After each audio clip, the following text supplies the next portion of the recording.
Magandang araw mga kagabay. Ngayon po ay February 26, 2026, araw po ng Huwebes. Ako po si Father Marvin at ang ating ebanghelyo hango sa ebanghelyo ni San Mateo, chapter 7, verse 7 to 12. Napakaganda po ng ipinapaalala ng gospel na ito. Ang Diyos ay napakabuti. Ang Diyos ay napakamapagbigay.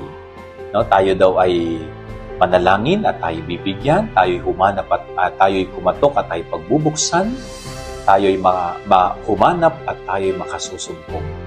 No, ibig sabihin, yung bawat sakripisyong mabuti na ginagawa po natin ay susuklian palagi ng Diyos.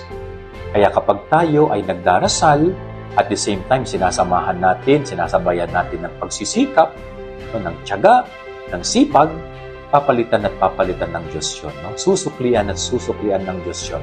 Mga biyayang ating kinakailangan sa buhay. Kaya, huwag po tayong manghinawang manalangin. No? Palagi tayong maniwala sa kakayanan ng Diyos. Palagi tayong magtiwala sa kabutihan ng Diyos. Yan ang ating gabay-aral niya maghapon. God bless po sa inyo lahat. Pagpalain kayo ng Panginoon.